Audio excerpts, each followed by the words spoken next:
লখিমপুৰ জিলা কদম তিনিআলি কেবিএছ তাফিজুল উলুম হাফিজিয়া আৰু খাৰিজিয়া মাদ্ৰাছাত দেওবাৰে এখনি সাধাৰণ সভা অনুষ্ঠিত কৰা হয়। সভাখনি কেৰাত পাঠেৰে শুভাৰম্ভ কৰে হাফিজ কাৰী গুলজাৰ হুছেইনে। যুটীয়া সম্পাদক শ্বৰীফত আলীয়ে উদ্দেশ্য ব্যাখ্যা কৰা সভাত সভাপতিত্ব কৰে মাদ্ৰাছা পৰিচালনা সমিতিৰ সভাপতি জাকিৰ হুছেইনে। মাদ্ৰাছা পৰিচালনা পূবৰ কমিটি 2 বছৰীয়া কাৰ্যকালৰ ম্যাদ উকলি যোৱাত এই সাধাৰণ সভাখনি অনুষ্ঠিত কৰা হয়। এই সভাতে পুৰণা কমিটি ভংগ কৰাৰ লগতে নতুন কমিটি গঠন কৰা হয়। নতুন কমিটিত পূৰ্বৰ সভাপতি জাকিৰ হুছেইনক সভাপতি আৰু মইনুল আলীক সম্পাদক হিচাপে লৈ এখনি 22 জনীয়া পূৰ্ণাংগ সমিতি গঠন কৰা হয়। এই সাধাৰণ সভাত সমাজকৰ্মী আব্দুল সাজাদ, আলহাজ সামাদ আলী, চৰকাৰী উচ্চতৰ মাধ্যমিক বিদ্যালয়ৰ সহশিক্ষক মুজিবুৰ ৰহমানকে আদি কৰি কেইবাগৰাকী গণ্যমান্য ব্যক্তি উপস্থিত থাকে।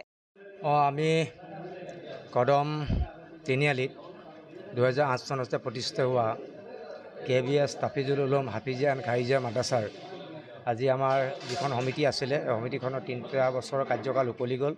আৰু 3টা বছৰৰ কাৰ্যকাল উকলি যোৱাৰ পাছত আজি আমি 17/8/2025 তাৰিখে আমি এখন সাধাৰণ সভা দিছোঁ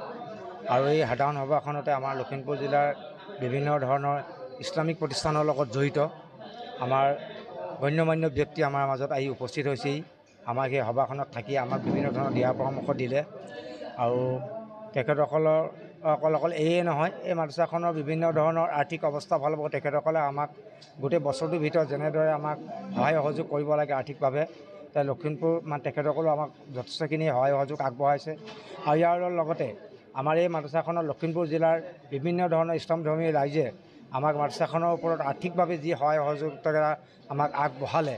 তাৰ কাৰণে মই লখিমপুৰ জিলাৰ সকলো ইছলামধৰ্মী ৰাইজক মোৰ এই মাদ্ৰাছা কমিটিৰ তৰফৰ পৰা মই তেখেতসকলক মোৰ ফালৰ পৰা মই আন্তৰিক অভিনন্দন জ্ঞাপন কৰিছোঁ। আৰু আজি এই সভাতে আমাৰ গণ্যমান্য ব্যক্তি উপস্থিতিত আমি পুৰণা সমিতিয়ে হিচাপৰ প্ৰতিবেদন দাখিল কৰে আৰু হিচাপৰ প্ৰতিবেদন দাখিল কৰাৰ পাছত সভাৰ কাৰ্যসূচী মতে আমি পুৰণা কমিটি ভংগ কৰি আজি আমি ইয়াত এই মাদ্ৰাছাৰ প্ৰাংগণতে আমি 21 জনীয়া এখন কমিটি আমি গঠন কৰিছোঁ আৰু এই 21 জনীয়া কমিটিক যি দায়িত্বভাৰ আজি এই সদনে আমাক অৰ্পণ কৰিছে, আমি ভাবোঁ অদূৰ ভৱিষ্যতে এই মাদ্ৰাছাখনত কৰিবলগীয়া আৰু বহুতো কিছু কাম আছে। আজি ৰাইজৰ উপস্থিতিত আৰু নতুন কমিটিখনৰ সহযোগত আমি যাতে অদূৰ ভৱিষ্যতে যাতে মাদ্ৰাছাখনৰ যিখিনি কাম আছে সকলো কাম যাতে আমি ৰাইজৰ সহযোগত আমি এই কামখিনি আগবঢ়াই নিব পাৰোঁ আৰু দিনী তালিমৰ কাৰণে ইয়াত যি আমাৰ শিক্ষা গ্ৰহণ কৰি আছে হাফিজি আৰু আমাৰ ইয়াত অসমীয়া বিভাগৰো আমাৰ আছে, ইংৰাজী বিভাগৰ আছে আৰু আমাৰ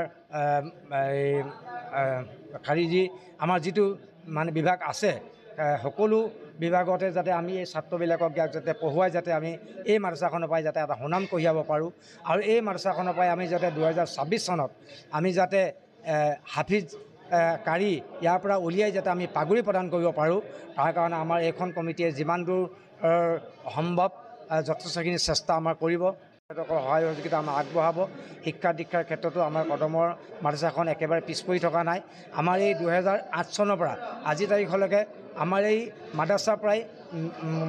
কমেও 10জন আমাৰ হাফিজ আমাৰ ইয়াতে পাগুৰি প্ৰদান কৰি আজি তেখেতসকলে অসমৰ বিভিন্ন জেগাত মছজিদ আৰু মাদ্ৰাছা তেখেতসকলে ইমামতি কৰি আছে। মই আশা ৰাখিছোঁ আজি এই কমিটিখনৰ জৰিয়তে আমি 2026 যাতে এই মাদ্ৰাছাখনিৰ পৰা আমি কমেও যাতে 3জন হাফিজক যাতে আমি পাগুৰি প্ৰদান কৰিব পাৰোঁ আৰু যিটো আমাৰ অসমীয়া বিভাগৰ যিটো শিক্ষা এই শিক্ষা যাতে আমি এই সকলো ল'ৰা ছোৱালীবিলাকক এই নতুন কমিটিখনৰ সহযোগতে যাতে আৰু লখিমপুৰবাসী ৰাইজৰ সহযোগত যাতে আমি